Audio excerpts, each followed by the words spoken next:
Here on Treaty 7 territory, nestled in the Rocky Mountains with the mighty Bow River at an altitude of 1,309 meters. Born from coal dust in 1884 and ever-changing, this is Canmore, and we are Canmoreites, and this is the Canmorite Podcast. Let's go!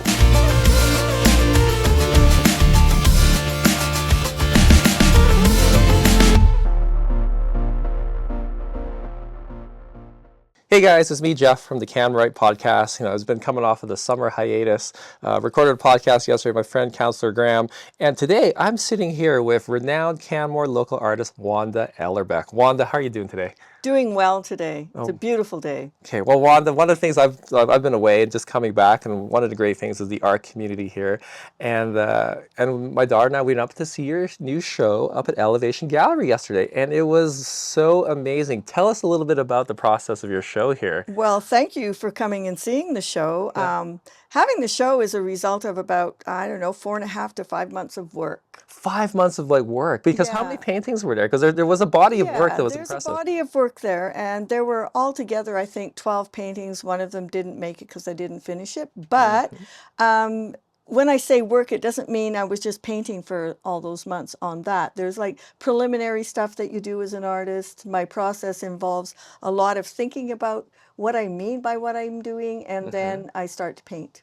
So could you, for the people at home, what's the name of the show? What did you the name of the show is Unfinished Gardens and Peculiar Scrawls. Unfinished Gardens and Peculiar Scrawls. Tell me a bit more about the story behind that. First of all, I love the words peculiar scrawls because a lot of painting and drawing that artists do, they don't know as they're doing it what exactly it's going to come out like. And sometimes painting is one of the most peculiar processes in the world for me. And the unfinished garden part is a little bit narrative of how, when you are your younger self and you have dreams and ideas of who you're going to be, when you see your life unfold, I'm going to do this, I'm going to do that. And you spend sometimes quite a bit of energy prepping for that. And then life happens and you take corners and you turn and the process becomes much more fluid. And you kind of forget about those dreams and those energies that you first started.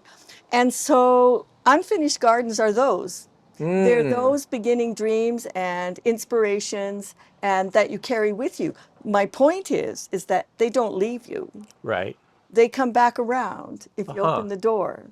And so Unfinished Gardens for me is about the desire to paint, and that I did paint for a long time and then got away from it for a long time. And all of a sudden about 9 or 10 years ago, it started to wave a flag and say, look, you got to pay attention to this because it was important to you.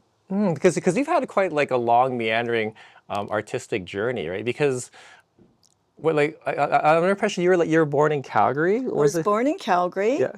And I spent a great deal of time in the mountains in Banff and Canmore in the early days. Okay. I studied classical ballet most of my young life and into my 20s until I broke my ankle.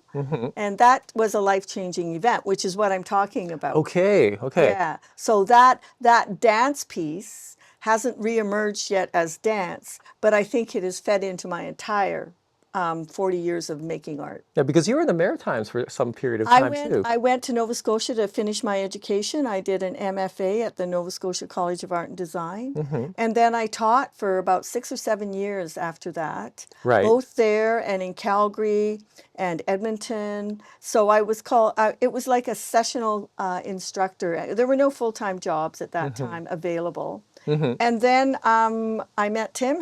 We moved to Canmore with the kids. Tim Murphy, Canmore's poet laureate. Yeah, my husband's a poet. Can you believe it? Guys, we have a Canmore art power couple here. Yeah, we do. You should hear the conversations. Okay. But you also delved into a foray into sculpture as well, did you not? Well, sculpture was my main art form when I graduated, and when I was my last years in school, and I had quite an exhibition record and showed at the Nickel in the Glenbow and across Canada with my sculptural installation, which is a certain kind of art form that fit my concerns at that time.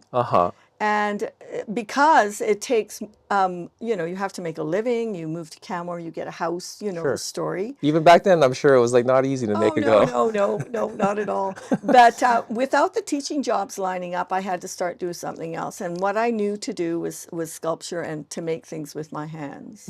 So I started a concrete design company, and I ran that for 14 years. Wow. So that was three-dimensional work, but it was all custom and all very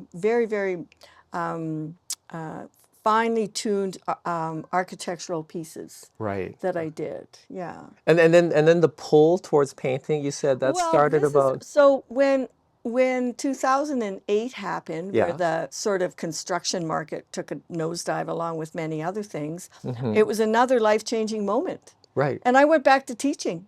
Oh, I okay. immediately said, okay, what can I do? I can teach. Mm-hmm. So I taught through continuing ed at the university, and Mm-hmm. I did some summer courses for ACAD at that time in Mm-hmm. Calgary, Mm-hmm. and jumped back into that. And then I started teaching figure drawing here in the community. My wife's taken one of your courses. She just raved about how great it Well, was. Yeah.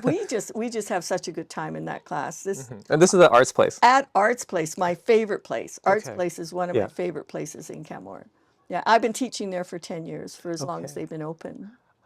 I think one of the things I really appreciated yesterday when I was at the show, I came up with my teenage daughter Clara, and you actually spent some time like talking with her about the pieces and about your process. And I think one of the things I really appreciate about your art is you're kind of more of an abstract painter at the moment. Is that correct? How you describe yourself? I would say that my interest is varied for sure. Okay. But right now, at this moment, I take the notion of landscape away from the traditional representation of landscape. What do you mean by representation of I landscape? mean, when you look at a painting that has mountains, a river, rocks, and an animal, and it's painted to look like what it So it's is. very literal. Like you can Very, see it. very Okay, literal. You look right. at it, you know what you're looking at, and that's a done deal. For me, I like to take the notion of landscape, which is more of a feeling for me than it is a visual picture. Right. So my portrayal of landscape is more abstract because using abstraction allows me to investigate or explore the constantly shifting aspect of nature and landscape, and also of people and myself. So it's like jumping into this unsure area where Right. everything is changing all the time, because everything is changing all the time for me, and that's how I look at it. Right, yeah. Because like I remember looking at the pieces and I would talk about them with my daughter and because they're not literal things, it kind of led to some really fascinating conversations. But I just felt like the pieces themselves, I could get hints of what I felt was landscape, but I could also feel like sense of emotion and energy and then I think half the fun too is also just like having my own interpretation and then pondering. I wonder what Wanda Ellerbeck's like moment of inspiration or behind it as well too, and just Yeah, I all think that. I think that's really well said, Jeff, because really, for me, what happens with art, especially something that is quite abstracted like that, and all art is abstracted to a point because Okay. it must be just in order to do it. So is what goes on is art to me is a verb, and it happens between the piece and the viewer. And that is a really shifting place between the piece and the viewer. Different viewers have different responses to different kinds of work. But for me, it's like I like to create work that for the viewer has enough reference that they at least can engage with it. Right. Abstract work is usually quite difficult for most people because they're not educated in it. It's not something that's presented to young people in school. No, which is why I'm so glad you Not at talked with all, Clara no. about it. Yeah. So, but it has been around for over 100 years. So, it's one of the tools that we as painters and artists can use to express these sometimes notions that we don't even understand ourselves until we start to paint. So the process is really important. Yeah, because I felt looking at many of the pieces there, the abstract pieces, like some of the joy I think would be seeing them time and time again, and perhaps seeing them at different points in my life, pulling different meaning or different feeling or different emotions about them. So that to me that lent a real power to the pieces. So I thought that was really interesting. Well, these pieces are not like your go in, look at it, get it, and that's Yeah. it. Oh, it's the Three Sisters. I should put a Yeah, picture of the mountains over here. No. Yeah. And God bless the artists that do that. I Sure. mean, good for them. 100%. Yeah, Yeah. we need those. Yeah. But for me, it is more about the longevity of the piece in itself as it unfolds. Because when I paint, it's like that. It's like I'm not sure, and I can get to a certain place in a painting and go away and come back, and my eyes see it in a different way or in a more clear way, or it resonates truer with what my intention is. And sometimes I don't know what my intention is until I start to paint. And then the process of painting reveals that to me. And so it's very important to me personally, because it is like, it's introducing me to things I don't understand, but that I have a sense of. I have a strong sense that, and an impulse to do this, right? I want to do this, but what exactly is it?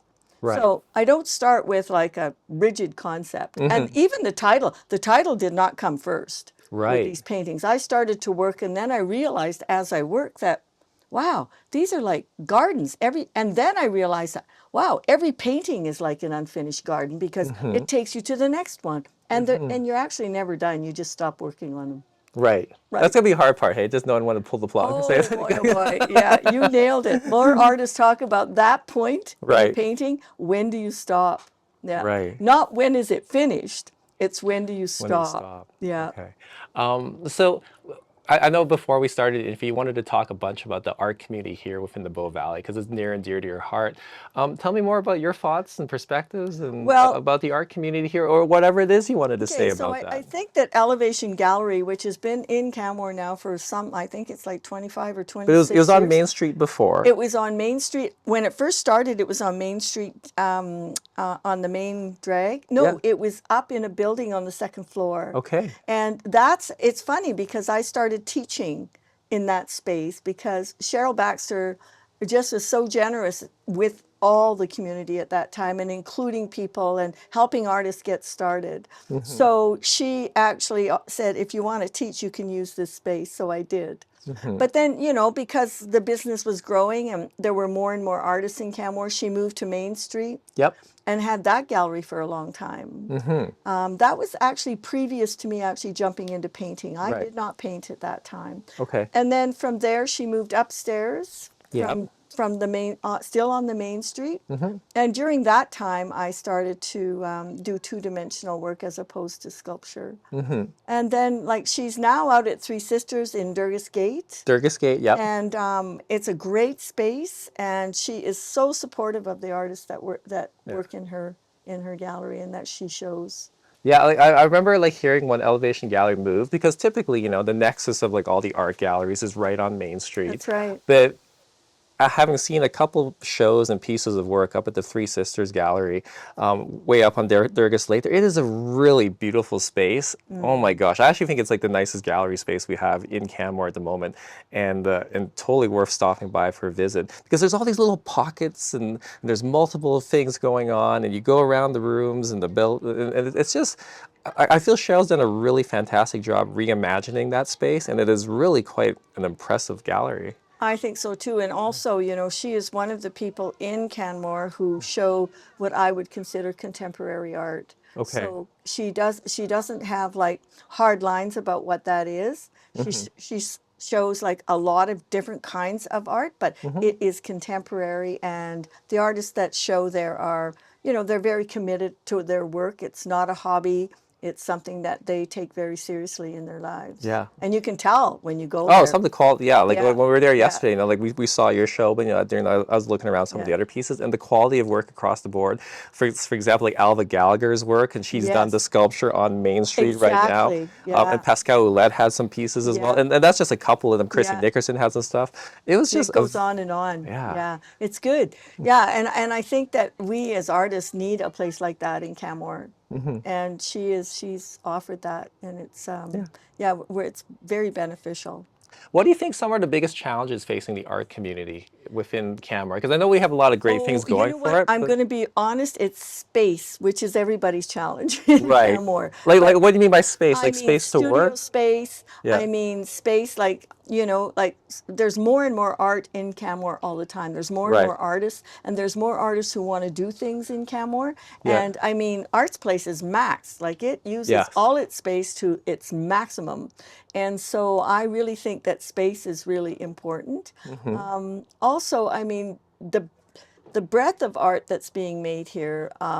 There are artists making art here that I didn't even know about, and I've been around here for a long time now. So it would be good to see some kind of bringing together, more bringing together of different Okay. artists in Canmore. Because I have heard rumblings of Arts Place wanting to expand itself down the road. They have some Oh, I pretty hope it grand vision. does. I hope it does. Okay, Yeah. well, we'll see what they do. Yeah, Like, I yeah. know.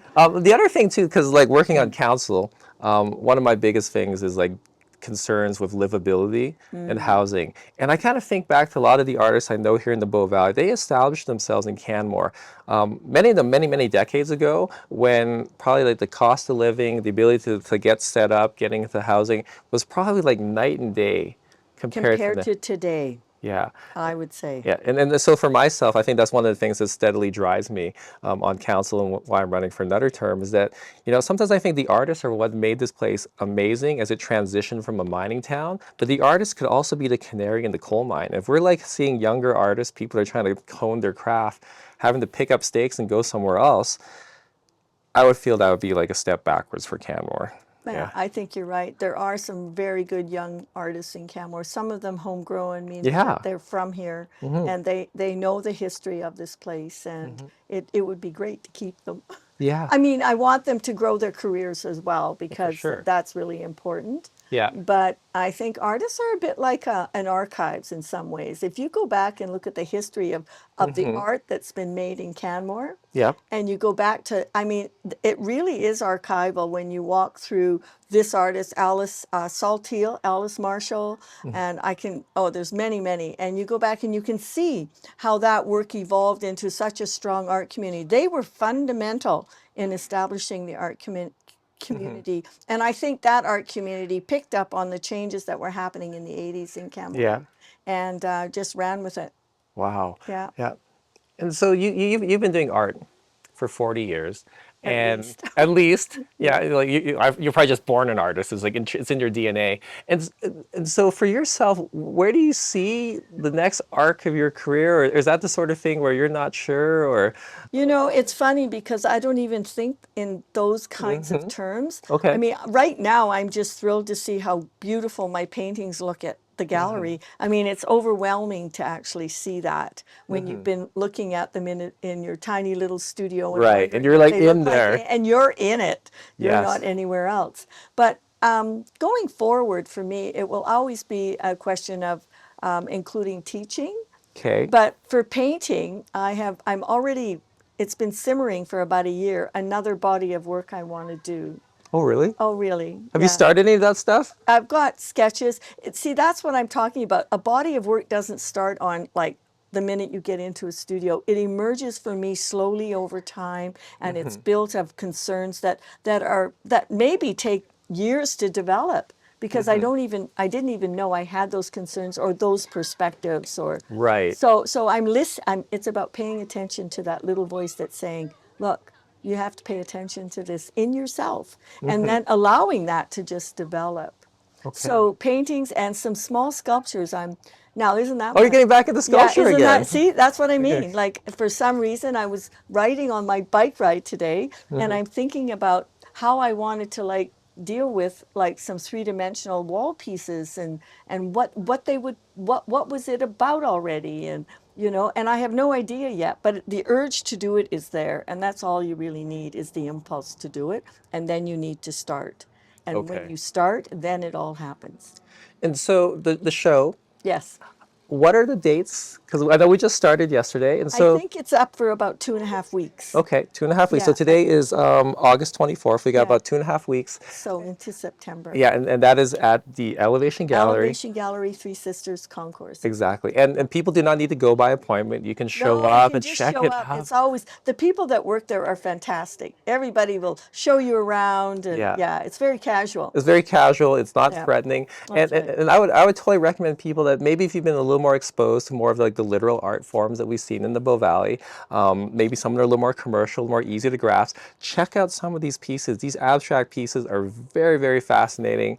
I find them accessible, but also like really thought-provoking, and for me, they bring out emotions. I love That's the great. show. There's a lot of emotion that goes into making them. So I always think that if you actually sincerely, authentically put yourself in it, somebody out there will pick up on that from the work because it's in the work. Yeah. So. And it sounds like the show's being quite successful because a couple pieces have sold already. Yeah, I was thrilled. But that always surprises me. And somebody says, "Well, why should it?" And I don't know why, but Yeah. it's always like, "Oh yeah, right. That's one of the things that can happen when Right, you're that an is part of the artist." process. Yeah. Yeah. So folks, if you want an amazing piece of abstract art by Wanda Ellerbeck, please get up there, check out the gallery. There are pieces there. Some have sold already, but I feel some of the amazing. There's so much stuff to check out. So. Yeah, Yeah. there really is up Okay. there. All right. Yeah. Well, Wanda, thank you so much for taking the time.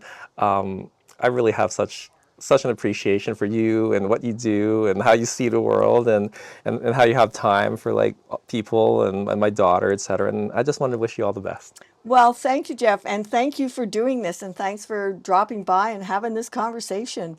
I'm excited for the art community here in Canmore. I just want to say that.